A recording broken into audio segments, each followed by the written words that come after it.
Shalom and welcome to Emanate Church. I'm Shaun Bostick, and in this video we're going to be starting a brand new series called Saul of Tarsus, the man you don't know. And so for this series we're going to be taking a look at the historical and the biblical backgrounds of Saul so that we can get a better understanding of the day in life that he lived in, the culture that he lived in, the people that he would meet in his travels. And I believe when we're done, we're going to come out the other side of this series understanding more in depth of what Saul really means when he's writing his letters. Because I think in church today, a lot of those letters are being taken out of context in huge ways. And so by the end of this series, I'm really believing that we're going to have a better understanding of who Saul is, what he taught, and what he hung on to as we look more in depth at Saul. Saul of Tarsus, the man you don't know.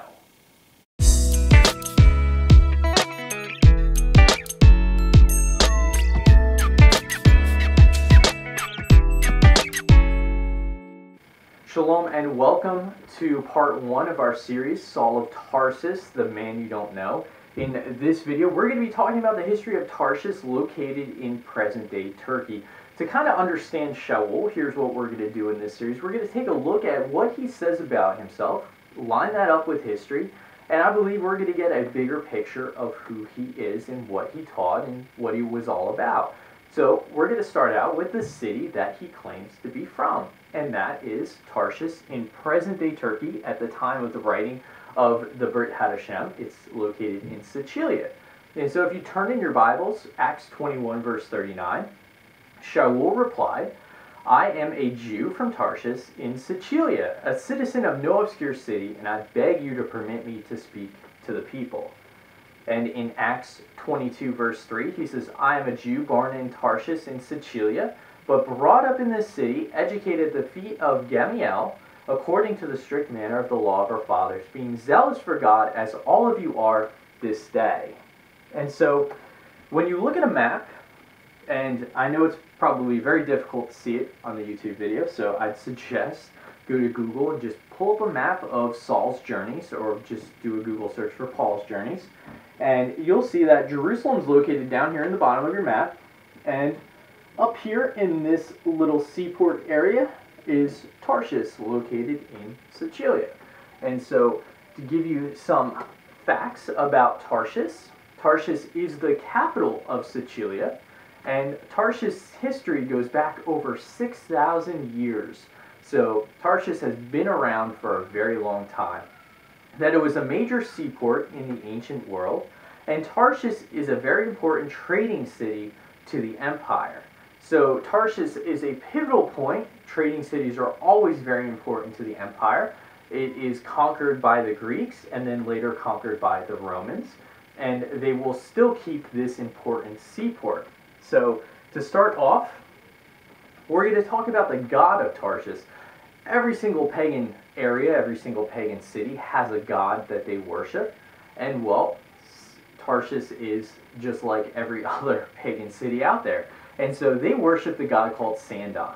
It was a god in ancient Tarsus, visually represented as a mitra-wearing human form carrying a sword, a flower or an axe who stands on the back of a horned and winged lion. Associated primarily with war and weather, Sandon was the chief god in the Sicilian pantheon from at least the beginning of the 2nd millennia BC. The ancient Greeks and Romans equated Sandon with Heracles. A large monument to Sandon existed at Tarsus at least until the 3rd century AD. So you have from 2nd millennia BC to about 3rd century AD. So a very long period of time in history that Sandon was the chief god in their pantheon in Tarsus.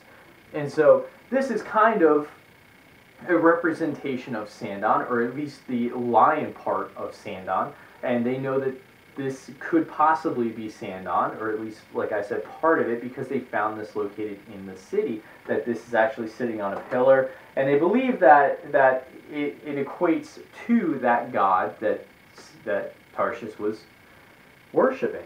And so here is the god Heracles, and Heracles, as we said, was associated with war and weather. You have to remember it is a seaport, and so weather is very important to them.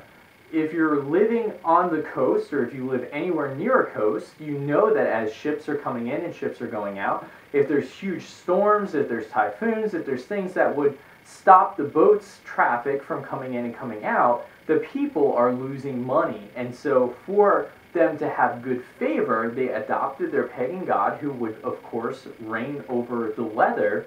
That way they could pray to him to have good weather. That way there is money being exchanged back and forth. There's products coming in, products going out. And so it's a very important trade. And if you live anywhere near a seaport, you definitely recognize the importance of weather when it comes to boat traffic coming in and coming out. And war. Tarshish is a major seaport trading city. And so there's going to be a lot of soldiers coming in and coming out as they're using that port. And so it's no surprise that the god Heracles, here's that lion, here's that staff, and here's him wrestling with a sea dragon kind of out in the water. And so you have to understand that they're going to associate their gods with what they primarily need. And so as we look into Tarshish in this period of Shaul, had its philosophers, poets, and linguists, and the schools of Tarshish rivaled Athens and Alexandria.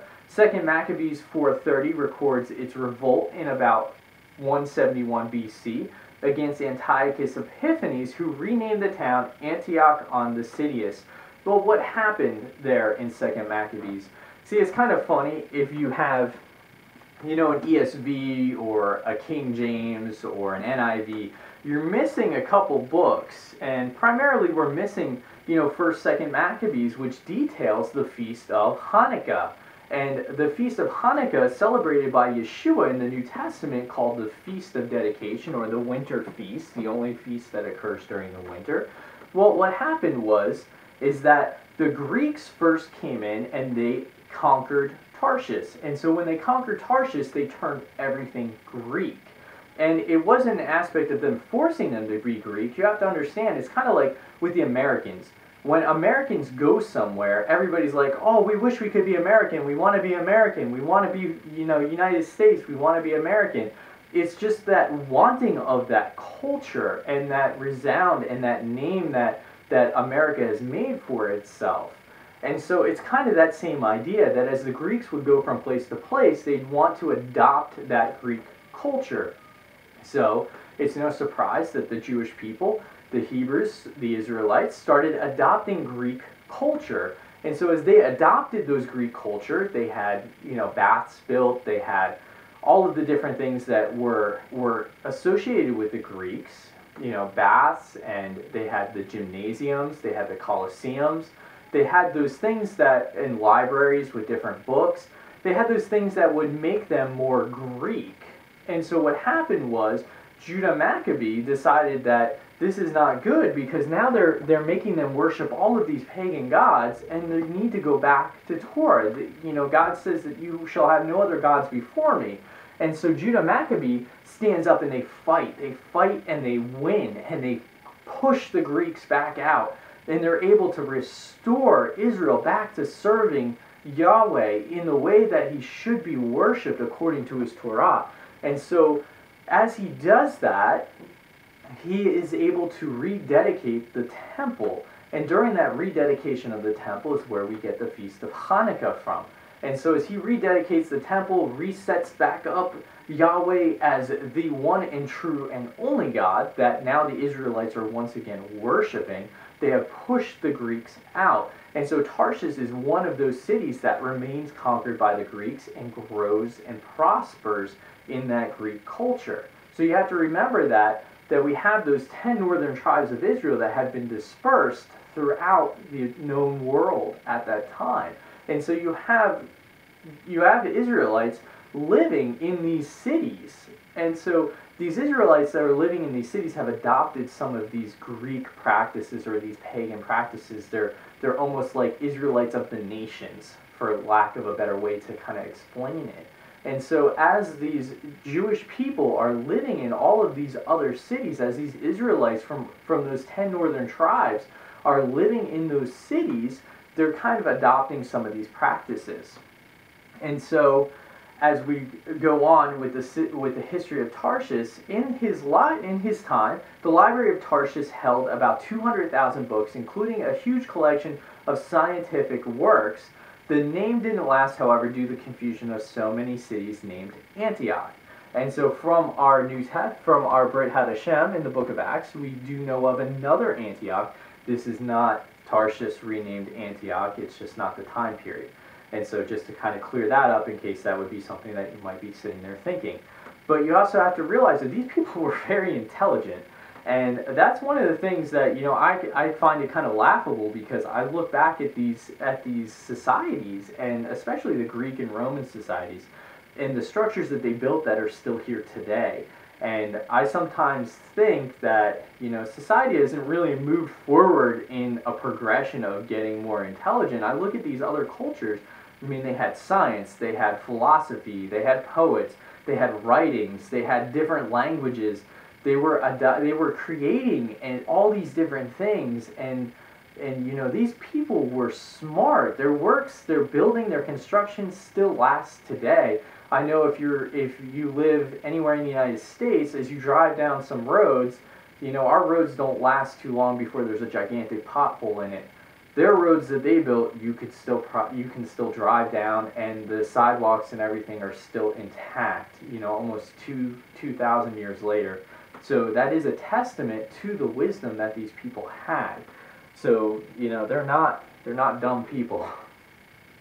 Pompey subjected Tarshish to Rome. It became the capital of the Roman province of Cilicia, and the metropolis where the governor resided in 66 BC. The inhabitants received their Roman citizenship. If you remember, Shaul says that he is a Roman citizen in the book of Acts. Well, this is why. In 66 BC, the Romans conquered Cilicia, they conquered Tarshish and Cilicia, they pushed the Greeks out, and the Romans maintained control. Tarshish still operates as a major seaport city, and so as they're turned now Roman, they now are given the free gift of Roman citizenship. So Shaul's parents got their citizenship, and that just went down to Shaul. And so that's the reason why Shaul's able to say that he has a Roman citizenship. He was born a Roman in a Roman city, worshiping and seeing all these different things around him at that time. And so then the province of Cilicia goes on to be divided. Tarshish remains the civil and religious metropolis of Cilicia Prima. And it was a grand city with palaces, marketplaces, roads and bridges, baths, fountains, waterfalls, a gymnasium on the banks of the Citius, and a stadium. So you have to remember, Tarshish is alive and well with a very Roman Greek theology, very Roman Greek things going on in the city. It was a major metropolis city. You have people coming from all over the world to Tarshish, and you have people coming into Tarshish trading. So Shaul, as he's growing up, he's able to see all these different types of people. He's seeing different spices, different types of trading products coming in from all over the world at this point in history. And so Shaul must have had great experiences growing up. But like we read before, he was born in Tarshish, but he is going to reside in Jerusalem, under the teachings of Gamaliel. And so he's going to grow up in Jerusalem, but he's going to be born in Tarshish. That's how he has his Roman citizenship. So I will skip that, just kind of show you again that relation, Jerusalem-Tarshish. Tarshish is also very important because it's a place where Cleopatra and Mark Antony meet in 41 BC. And so Tarshish really is no obscure city, major seaport city, you know, different types of trade coming through. Mark Antony and Cleopatra meet here in their plot to reclaim and take control of Egypt. And how do we know that? Well, there's a lot of structures there. This, for one, is Cleopatra's Gate in Tarshish, which is rumored that this is the gate that at one time the water actually ran all the way through underneath, and that Cleopatra went through this gate here, and she rowed her boat right underneath there to go meet Mark Antony, who was awaiting her there. These are some pictures of Tarshish, some of the excavation that's going on there. This is a Greek road in Tarshish, again, like I said, you look at the structures. Our roads, about 7 years, they start falling apart. Their roads, about 2,000 years later, it still has a lot of the structure still there, and it still remains to this day. And even in some of their buildings, some of their buildings, their structures, their pillars are still standing to this day. And even this road in the area of Tarshish, I mean, you look at the structure, these people were amazing. If you really think about it, these people were amazing at what they did. They knew what they were doing. They had intelligence. They were not, I think sometimes we get thought and trapped into this thing that we think that the people are dumb when we look back into ancient civilizations. These people were very intelligent. These people knew what they were doing. And so that will end it here for our history of Tarshish.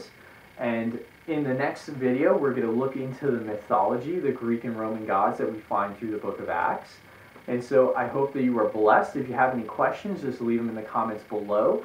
And I pray that as we seek through Saul of Tarsus, the man that we don't know, that by the end of this, we'll have a better understanding of the life that he grew up in, the place that he grew up in. And I just encourage you, go on Google and continue your search in the history of this city, because the city is a pivotal point. This city is of no obscure city. They know exactly who he is, where he's from, and that he's a Roman citizenship the second he says that he's from this city. That's how important this city to the Romans was at the time of Shaul. So shalom, subscribe to the channel if you already have it, and I pray that this has blessed you.